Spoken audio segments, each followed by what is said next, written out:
Hello. जी ma'am. Network problem बहुत हो रही तो थोड़ा डिस्टरबेंस रहेगा बीच बीच में। अ, ओके मैम। Okay ma'am. तो हम लोग जो है जो फिफ्थ पेपर है, फर्स्ट यूनिट, विमर्श और आधुनिक साहित्य, ठीक जी है। उसमें जी मैम। जो फर्स्ट यूनिट मुझे पढ़ाना है, जिसमें स्त्री विमर्श। हेलो। जी मैम। हाँ, जिसमें स्त्री विमर्श का जो टॉपिक है। हेलो। जी मैम। हाँ, तो उसमें जो फर्स्ट पॉइंट है, स्त्री विमर्श की अवधारणा एवं जी मैम। विभिन्न दृष्टियां। जी मैम। ये वाला जो टॉपिक है, तो उसमें पहले हम जो है स्त्री विमर्श की अवधारणा और पर बात करते हैं, ठीक है। उसको थोड़ा सा आप समझ लीजिए, बाद में हम लेक्चर जो है वॉइस रिकॉर्डिंग करके आपको मेल कर देंगे और इस पे व्हाट्सएप पे भी कर देंगे, ठीक है। बीच बीच में जी आवाज मैम। कट हो, हाँ कट होगी तो हो सकता है आपको समझ में ना आए बीच बीच में। तो देखिए, पहली बात तो ये है कि हम स्त्री विमर्श को समझने से पहले हमको विमर्श को समझना होगा। विमर्श क्या है ना। जी विमर्श का मतलब अगर साधारण शब्दों में अगर समझे तो उसका मतलब है बहस, किसी भी विषय को लेकर बहस करना, एक तार्किक बहस।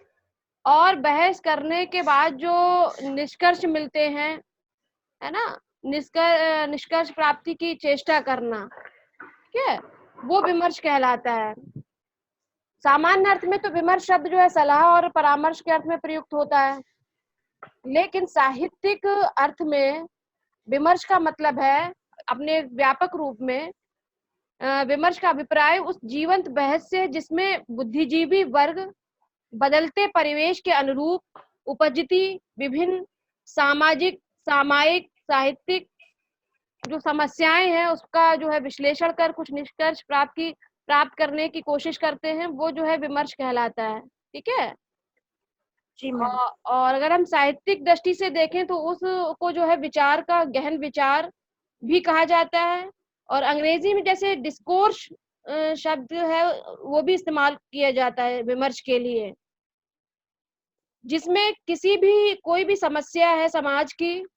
अब वो समस्या कोई भी हो सकती है, उसको किसी स्थिति से अ, एक स्थिति या एक दृष्टिकोण से ना देखकर उसको कई अलग अलग एंगल से, विभिन्न दृष्टियों से उस पर विचार विमर्श करना, उस पर बहस करना, ठीक है। और कुछ और उसको पूर्ण प्राप्ति की वहां तक लेकर जाना, ठीक है, वो विमर्श कहलाता है। एक जीवंत बहस होती है जिसमें किसी भी समस्या या स्थिति का स्थिति को एक कोण से ना देखकर भिन्न भिन्न मानसिक दृष्टियों, संस्कारों और वैचारिक प्रतिबद्धताओं का समाहार करते हुए उलट पुलट कर उनको देखना, उसे समग्रता के साथ समझने की कोशिश करना, मानवीय संदर्भों में निष्कर्ष प्राप्ति की चेष्टा करना, तथा किसी भी विषय पर अब तक जो भी लेखन या विचार होता आया है उस पर जो है पुनः विचार विमर्श करके उसकी दशा का मूल्यांकन करना जो है वो विमर्श कहलाता है। आप लोग सुन रहे हैं ना?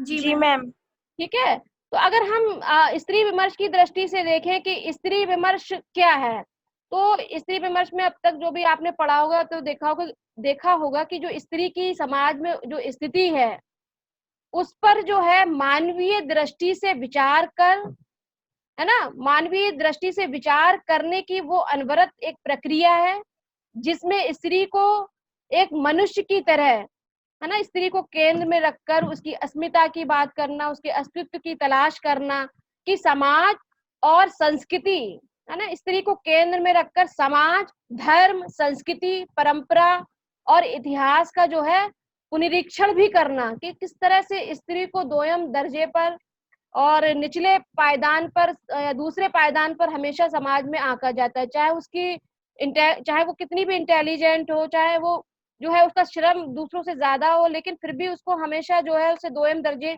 की स्थिति जो है समाज में मिलती आई है। हमेशा जो है पुरुष प्रधान समाज में पुरुष को ही अधिक महत्व दिया गया है, जैसा कि आप लोग देखते हैं, ठीक है। तो स्त्री विमर्श जो है वो उसका संबंध केवल वर्तमान से नहीं है, ना केवल अतीत से है, ना समकालीनता से है, बल्कि जो उसका संबंध है वो अतीत और समकालीनता के साथ साथ जो है वो भविष्य कि इन तीनों पर वो बात करते हुए स्त्री पर बात करता है, उसकी स्थिति में सुधार लाना चाहता है, उसके अधिकारों की बात करता है, ठीक है, उसकी अस्मिता की रक्षा चाहता है। उसे स्त्री को, स्त्री का मतलब ये नहीं कि वो कमजोर बनी रहे, ठीक है। हेलो, जी मैम, जी मैम, जी मैम, आवाज आ रही है। जी मैम, आवाज आ रही है। हाँ, तो जैसे अगर आप देखते हैं कि अब तक जो भी आपने पढ़ा है स्त्री के संबंध में, लेख भी आप लोग भी पढ़ते आ रहे हैं, तो आपने देखा होगा कि स्त्री के संदर्भ में सबसे जो बड़ी जो परेशानी है वो ये कि उसे निर्णय लेने की आजादी नहीं है, निर्णय लेने की स्वतंत्रता नहीं दी गई है ना। वो हमेशा अपना जीवन दूसरों के हिसाब से जीती है, दूसरे लोग जो है उसके बारे में निर्णय करते हैं कि वो पढ़ेगी नहीं पढ़ेगी, उसको क्या करना है। अब तक जो समाज में ऐसा होता आया है, लेकिन अब 21वीं सदी या वर्तमान समय में जो है अब समय बदल रहा है, स्त्री की सोच भी बदल रही है और स्त्री के संदर्भ में दूसरों लोगों की भी सोच बदल रही है ना। 21वीं सदी के दौर में जो है स्त्री जो है उस धारणा से बाहर निकल रही जिसमें कहते थे नार्यसु पूजयन्तु रमन्ते तत्र देवता, यानी कि जहाँ स्त्रियां निवास करती हैं वहां देवता रहते हैं। इस तरह की जो बातें करके स्त्री का हमेशा शोषण किया गया है, लेकिन अब स्त्री उसका वास्तविक अर्थ समझने लगी है कि ये उसके खिलाफ एक षड्यंत्र है, एक बिछाया हुआ जाल है उसके शोषण का, उसको दबाने का, उसके दमन का, ठीक है। अब वो जो है उसको दमित करने के लिए सारी उक्तियां जो है वो उनका जो है बहिष्कार कर रही है, विरोध कर रही है। वो कहती है, वो उसका मानना है कि अब उसको जो है ना तो देवी बनना है, कि ना कोई सजावट की वस्तु बनना है या भोग्या बनकर वो रहे, या घर में सजाने की कोई चीज है उसको बिठा दिया जेवरों से लाद के, ऐसा वो नहीं चाहती है। बल्कि उसे एक मनुष्य की तरह, एक उसके अंदर भी जो है दिल है, वो स्पंदित है, वो भावनाएं हैं, वो विचार है। तो अगर देखें तो 21वीं सदी की जो स्त्रियां हैं वो अपनी शक्ति का परीक्षण चाहती हैं प्रत्येक क्षेत्र में, जो उनमें हुनर है, जो उनमें कला है ना। वह अपना संपूर्ण जीवन जो है केवल देवी या के रूप में नहीं बिताना चाहती, केवल अपना जीवन बेटी पत्नी माँ के रूप में नहीं जीना चाहती, बल्कि उसके अलावा भी वो अपने स्वतंत्र अस्तित्व का समर्थन चाहती हैं, जिससे कि वह अपने संपूर्ण व्यक्तित्व का विकास कर सके, अपने समाज का विकास कर सके, अपने देश का विकास कर सके। अगर वो अपनी पहचान बनाती है तो केवल उनकी ही पहचान नहीं बनती, बल्कि पूरे समाज की, परिवार की, देश की, राष्ट्र की एक अंतरराष्ट्रीय स्तर पर जो पहचान बनती है ना। तो 21वीं सदी की जो स्त्री है वो जो है हर क्षेत्र में, प्रत्येक क्षेत्र में अपनी शक्ति का, अपने हुनर का परीक्षण चाहती है। वो चाहती है उसे भी दूसरे लोगों की तरह ही वो दर्जा दिया जाए और अपने हुनर को आजमाने के मौके दिए जाएं, अवसर प्रदान किया जाए, जैसे लड़कों को दिए जाते हैं वैसे ही उसको भी मिलने चाहिए, ठीक है। ताकि जी मैम, ताकि स्त्री विमर्श के अंतर्गत इन सब पहलुओं पर बात होती है। स्त्री विमर्श पितृसत्तात्मक मानसिकता के अस्वीकार एवं स्त्री के स्वतंत्र व्यक्तित्व के रूप में स्वीकृति का संघर्षरत प्रयास जो है वो स्त्री विमर्श कहलाता है। क्लियर, समझ यस में आया? मैम, जी मैम, इसमें महादेवी वर्मा की कुछ पंक्तियां हैं वो मैं कोट कर रही हूँ कि वो कहती हैं अपने लेख श्रृंखला की कड़ियां में, उनके कई लेख हैं स्त्री विमर्श से रिलेटेड, और रेखा चित्र भी उन्होंने लिखे हैं, उसमें भी स्त्री विमर्श की परिस्थितियों को चित्रित किया है। तो महादेवी वर्मा कहती है कि स्त्री ना घर का अलंकार मात्र बनकर जीवित रहना चाहती है, ना देवता की मूर्ति बनकर प्राण प्रतिष्ठा चाहती है। कारण वह जान गई है कि एक का अर्थ है अन्य की शोभा बढ़ाना तथा उपयोग ना होने पर उसे जो है फेंक देना, तथा दूसरे का अभिप्राय दूर से उस पुजापे को देखते रहना और उसे बाद में जो है उसी के नाम पर उसे ना देकर प्रसाद के रूप में दूसरों को बांट दिया जाए, उसे केवल। तो इन सब चीजों का वो बहिष्कार करते हैं स्त्री विमर्श के जो लेखक हैं, ठीक है। जी मैम, तो अब उसमें देखिए ये जो महादेवी वर्मा एक जगह और कहती हैं, जो स्त्री की अब तक जो स्थिति थी समाज में, उसको शून्य की तरह है उसकी स्थिति, शून्य, जीरो, कि अगर वह पुरुष रूपी इकाई के साथ बंधी रहती है, जब तक उसकी हाँ में हाँ मिलाती रहती है, उसके समर्थन में समर्थन करती रहती है, उसके हिसाब से चलती है, तब तो उसके पास सब कुछ होता है, कहने को वो घर की मालकिन कहलाती है, उसका घर भी अपना है, मकान भी अपना है, दुकान भी अपनी है, खेत भी अपने, खलिहान भी अपने। लेकिन जैसे ही अगर किसी कारणवश वो पति से अलग होती है, या पति उसे बाहर कर देता है, या उसका संबंध टूटता है, या वो पति की हर गलत बात पे हाँ नहीं कर पाती है, तो उसकी स्थिति जो है वो शून्य हो जाती है, शून्य, खाली हाथ। अगर कोई स्त्री जॉब नहीं कर रही है, और अगर उसका पति उसे पति से उसके संबंध टूट जाते हैं, या उसे पति रखना नहीं चाहता है, तो आर्थिक रूप से वो कितनी पराधीन है उसके ऊपर, जो है उसके हाथ में कुछ भी नहीं रहता अपने। फिर वो बिल्कुल पूरे जीवन भर जो उसने श्रम किया है उसके घर में रहकर, जो दिन भर उसमें काम किया है, तो वो जो सारा उसका श्रम का कोई मूल्य ही नहीं होता, उसके पास अपने अपना ना कोई बैंक अकाउंट होता है। तो ये सारे जो मुद्दे हैं, उन मुद्दों को आधार इसमें बनाया है कि वो स्त्री जो है वो पुरुष रूपी इकाई के साथ जुड़े रहकर, उसकी हाँ में हाँ मिलाते रहकर तक तो उसका मूल्य है। लेकिन उसका अपना अस्तित्व क्या है, जब वो उससे अलग होती है तो उसके पास क्या है, क्या आर्थिक मजबूती है?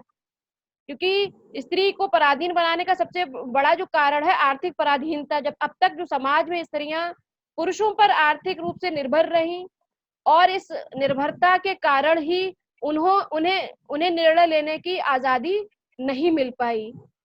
ठीक है, तो स्त्री विमर्श में इन सारे पहलुओं पर बात की गई है। और इसमें इसकी स्त्री विमर्श की एक बड़ी लेखिका है सिमोन द बोआर, आपने नाम सुना होगा उसका।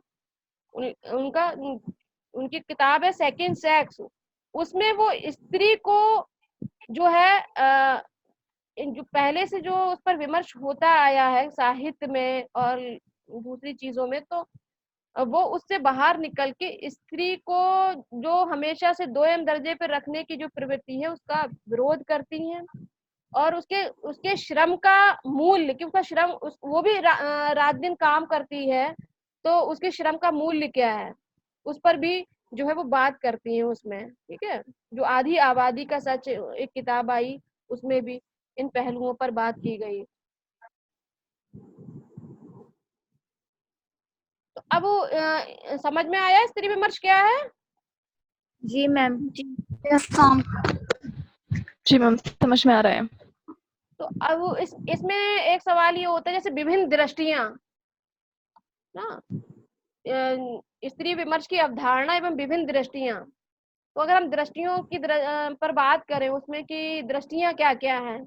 देखिए, हर इंसान का अपना एक अलग नजरिया होता है सोचने का किसी भी विषय को। कुछ लोग बहुत उदारवादी दृष्टि के होते हैं, और कुछ लोग जो है उग्रवादी दृष्टि के होते हैं। कुछ लोगों को बिल्कुल इक्वालिटी चाहिए, हर चीज में आजादी। तो जैसे हमारे आपस में अगर हम 10 लोग हैं अभी क्लास में, सबके अलग अलग अपना अपना नजरिया होगा स्त्री के संदर्भ में। जब हम लोग विचार करते हैं, कुछ लोग कहते हैं नहीं, हर तरह की आजादी दो, वो अपना अकेले जाने दो, वो कुछ भी पहने कुछ भी करें। कुछ लोगों का मानना है कि नहीं, कुछ सीमाएं भी होनी चाहिए।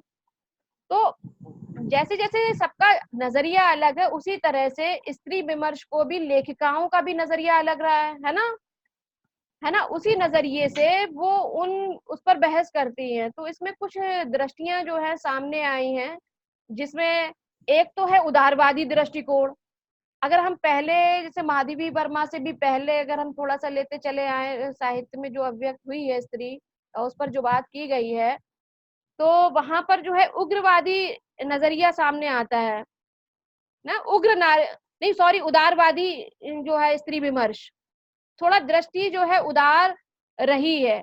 उतना उनको उतनी स्वतंत्रता नहीं चाहिए, एकदम जेंडर इक्वालिटी उस हद तक नहीं चाहिए जो 1970 के दशक में जब दूसरी लेखिकाएं आई, जिसमें प्रभा खेतान है, कृष्णा सोबती हैं जैसी लेखिकाएं जब आई, मैत्रेयी पुष्पा है। तो उस तरह का स्त्री विमर्श तब नहीं था। स्त्री विमर्श जो था वो उदारवादी दृष्टिकोण लेखिकाएं जो थी वो अपना उसमें व्यक्त कर रही थी। अब ये उदारवादी, उसके बाद जो है फिर उग्रवादी आया, उग्रवादी दृष्टिकोण।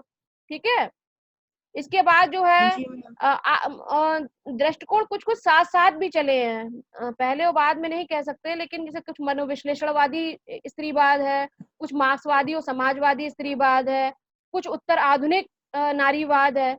ये कुछ बिंदु हैं, उसके एंगल में रखकर जो है स्त्री की समस्याओं को, उसके अधिकारों को या उसको सशक्त बनाने के लिए जो विचार विमर्श हुआ है, तो ये दृष्टि जो है लेखिकाएं और लेखक जो है व्यक्त कर रहे हैं उसी ढंग से।